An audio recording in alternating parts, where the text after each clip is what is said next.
Welcome back to Box Spread. Okay, let's continue with these questions. First question comes from Stephen King, and he says, my question is, do you think Crawford can cut it at 140 with Garcia and Pac, and overall, what do you think of Crawford? Well, obviously I already answered the question in detail about Terence Crawford, mate, so I hope that you got your answer from that, really. But obviously you mentioned Pacquiao, which is interesting because it would be a really good fight for Crawford because it's a very competitive fight, and it's also one that could give Crawford more exposure to the fans in general. So that would be a good one to look out for, actually.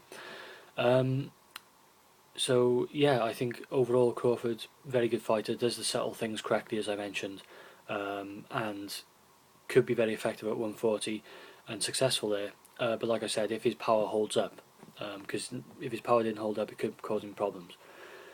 Next question comes from TVDX Rules.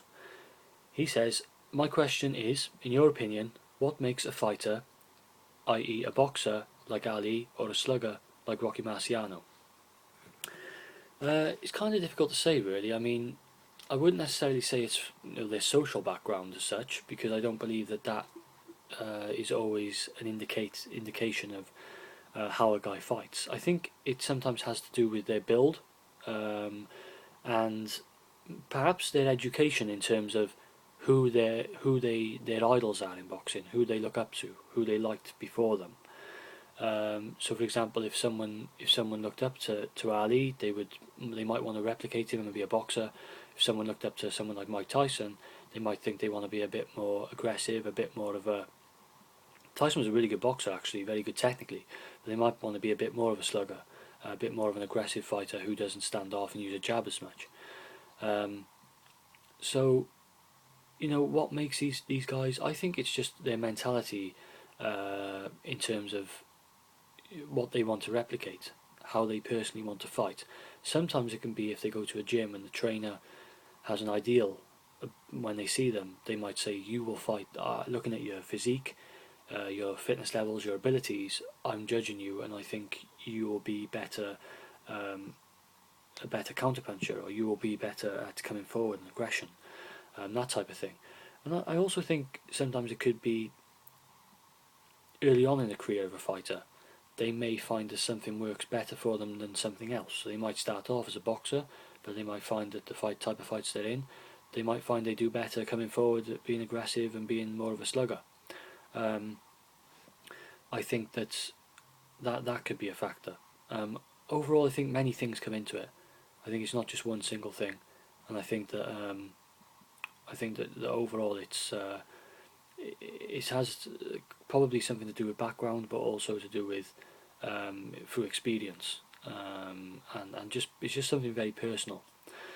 So yeah, that's my answer to that one. Next question is from Mike Toe, and he says he heard that Mayweather and Pacquiao may be announced soon because there's been rumours about it. The fight is obviously mega, and world boxing fans are eagerly anticipating it. Where do you think is the best neutral location, i.e. country, for the fight to be held? So the key word here is neutral. Because first of all, ideally, I thought a massive fight like that typically is in Vegas. Because that's like the fight capital of the world, in general terms. But he does specify neutral location. And he does go on to say, Mike Toe goes on to say, my choice will be Wembley Stadium in England. There are many great reasons for the fight to be held there, and he lists them as fan base, stadium capacity, time schedule. 9 p.m. in UK is about 1 p.m. in USA. Obviously, depending on time zone in the USA, because they have Eastern, Western, etc. Facilities, media, and communication. And to cut a long story short, I completely agree. If you're looking at a completely neutral venue, which is a country not affiliated with either guy, I think the UK is a fantastic place. The United Kingdom and Wembley in particular, because of it. It's a massive stadium. It would be packed out. because the fans here in the UK will fill the place to the hilt. It'll sell out in record time. Obviously, they're massive. There's a massive fan base here in the UK for boxing. You mentioned the time schedule, so it wouldn't be all that bad, particularly for US viewing. It'd be quite favourable. The facilities are second to none. The media is obvious, and the communication is obviously very closely linked to the US anyway. And obviously, not forgetting the Philippines, I just think it makes common sense. It makes business sense if you were looking at a purely neutral venue. I couldn't see it happening in a neutral venue like Wembley. I think it would probably happen in somewhere in the US. But I fully agree with you. I think Wembley Stadium would be a fantastic choice, and I think it would really be a really excellent event if it was held there. So yeah, thanks for that question. Next question from My Bonio. Long term, who is going to be more successful, Eubank Jr. or Billy Joe Saunders? This really depends on a lot to do with Eubank Jr., in my opinion. Like I've already mentioned, I believe that Billy Joe Saunders could win a world title in 2015. And he can be successful. And to be honest, Billy Joe Saunders fought the best I've seen him against Eubank Jr. You may disagree, but I thought that was the best performance I've seen from him myself. I thought he boxed extremely well. He showed great experience in the ring. The way he was able to use his when he was cornered against the ropes and he was turning Eubank Jr. You don't do that without experience. If you're a novice, you get caught in the ropes and you stay there. And I think that he implemented those type of tactics very well and effectively during that fight. And I think that the experience told in that fight. And I think that Eubank Jr. In a rematch would be far more aggressive from the off. Many people have mentioned that because he came on strong later into the fight because he had the size advantage and strength advantage. But I think boxing wise, Billy Joe Saunders fought a great fight, and I think that he was he fought very well and was the worthy winner. I think that Billy Joe Saunders listened to his corner. His corner was good. It was traditional. Traditionally, boxers have a corner because a lot of boxers, most boxers in fact, they're not aware of a lot of things that are happening in the fight.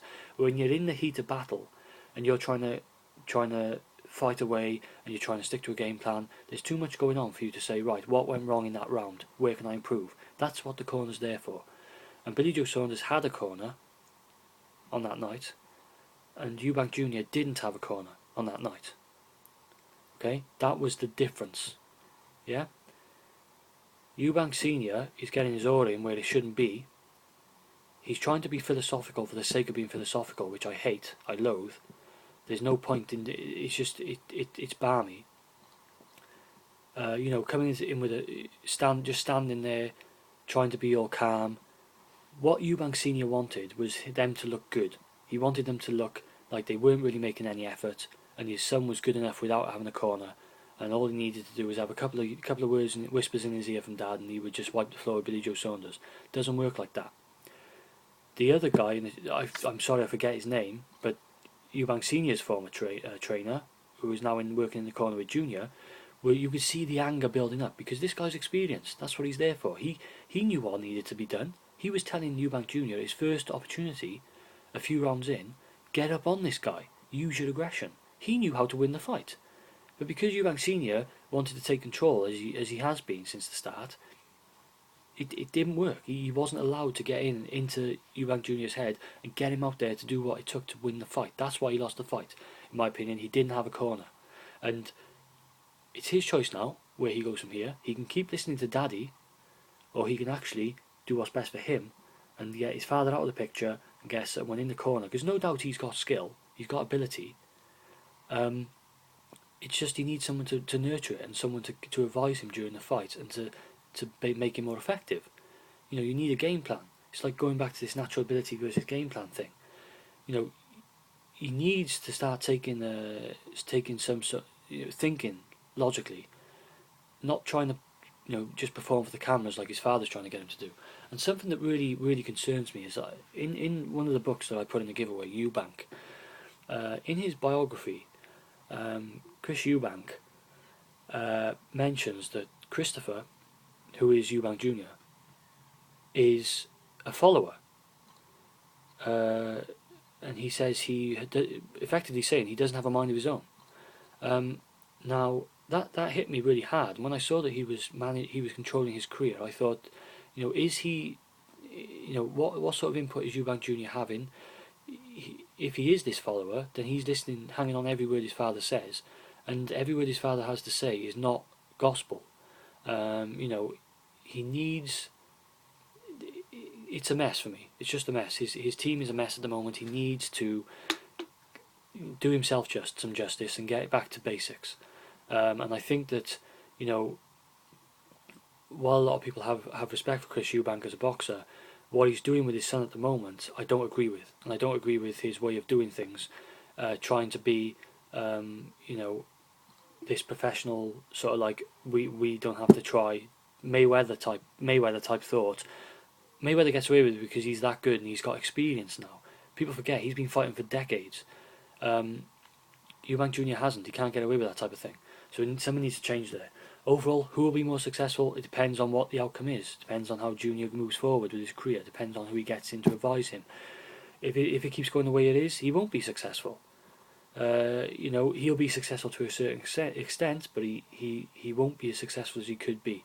So, it's difficult to say long term, but a lot depends on how Eubank Jr.'s career is handled. But Billy Joe Saunders can definitely win a world title and have some success there. So, it all depends. Moving on, next question from Marin Lowry.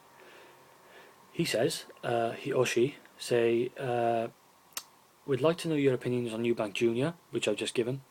Do you think he has what it takes to go on and be successful in the sport? I'm not so sure myself. I was never that impressed by him as a boxer, and the weekend just passed did nothing to change that. Well, me myself, I've questioned his power in the past because I think that he looks like he's more powerful than he actually is, but he is quite well built and he does have some ability. Like I mentioned, just like my answer is very similar to the last one, it's going to depend on how he is handled, the decisions he makes as an individual for his career. That's going to determine. So yeah, I hope I answered the question to that question in the previous one.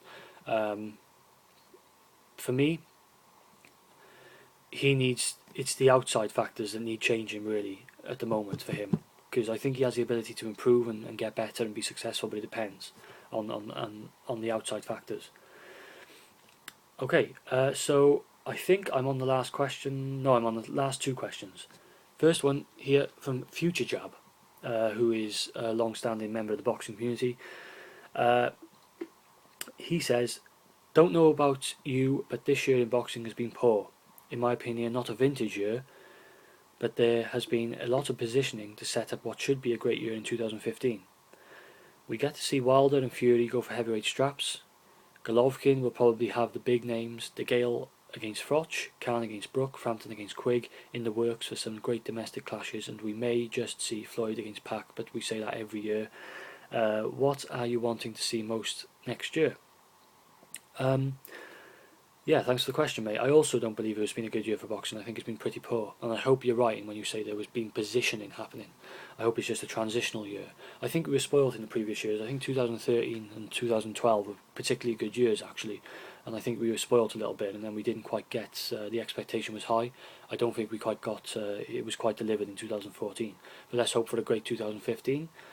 In terms of what I'd like to see, I'd like to start, seeing these guys go for world titles. I want to see Fury fight for a world title, finally.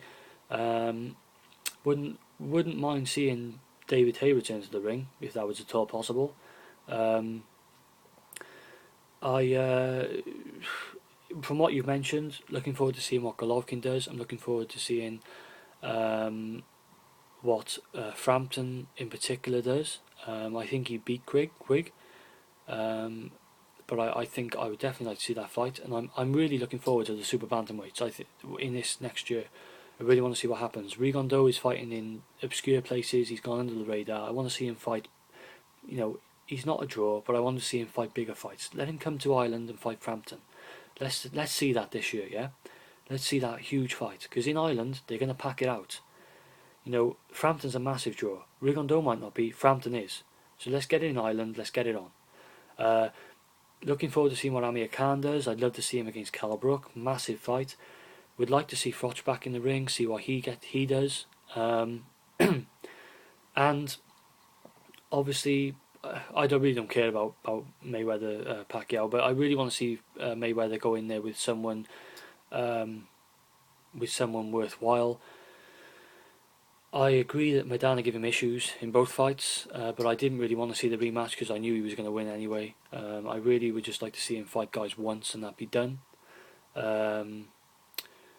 You know, interested to see what Danny Garcia does because I thought he looked really good last time out. I'm looking forward to see if Hopkins gets back in the ring. Looking forward to the light heavyweight division in general. See Kovalev and Stevenson. And yeah, off the top of my head, really, just looking forward to some of these big fights being made, and hopefully get a better year than this year, because this year was pretty poor. So yeah, that's what I'm looking forward to. In particular, I'm quite a big fan of Carl Frampton, and I want to see him do well. So I'd like to see him in the next big fight he's in. I'd like to see him against one of the other top guys and see how he fares, because I really rate Frampton. I think he's very good. Right. Final question from Kazim A.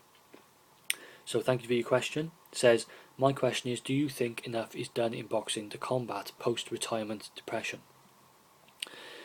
Obviously this is slightly aside from boxing, because I think this can be grouped into all sports. I think in general, and even not even sport, I think in general, we're only recently coming to terms with and actually appreciating and recognising depression as a major issue.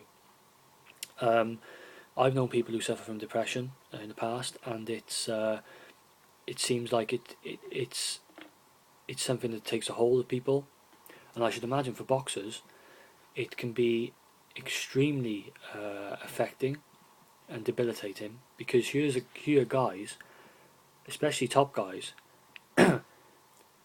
who have had accolades, they've had attention, and they fought for that attention their whole career, and all of a sudden you go from being in the spotlight to being completely out of it, and if you don't have anything to fall back on, if you don't work in television, or you don't coach, or you don't train, which is what the great thing a lot of these guys do, which keeps them going, if you don't stay involved, it can be a very lonely existence, I should imagine. Even if you have family, it can probably be very tough. And no, the answer to the question, no, I don't think enough is done. I don't hear enough about it, for starters. I don't know of it. There obviously must be, well, I'm hoping there's sort of like charities or foundations or organisations out there that help with this type of thing. But within boxing, I don't know of any of these organisations that deal with that specifically or offer help with that. So it needs to be better advertised within the boxing community, throughout boxing, from grassroots level to the very top. And so the answer is no, I don't think enough is done, and we need to see more, like I say, more awareness, more advertisement about it through things like YouTube and Twitter. And I think that it's a massive problem, and something that does need addressing urgently, really, if you think about it. Because as fans of the sport, we respect these guys. They give us years of excitement, years of entertainment. Like, look at Ricky Hatton, for example. Years of entertainment, massive fan base, gave you brilliant nights, and then all of a sudden he's out of the limelight and he's suffering from depression, and he deserves better. He deserves the help back, He's given so much. He's gone from one extreme to another, or what it must seem like to him, one extreme to another, and then he's gone flat, and he needs the help, deserves the help from the fans, deserves the help from outsiders to give back what he put into boxing. These guys deserve something back from boxing, more than just titles and recognition. They need boxing world to recognise it and to help them out. So that's my final answer, guys. Angel Blackwell X, if you're still with me, like I said, drop me a line, let me know what book you want, and I'll get it sent out to you. Thanks for watching, guys. Thank you for all your questions. This is Boxpred. I'm out.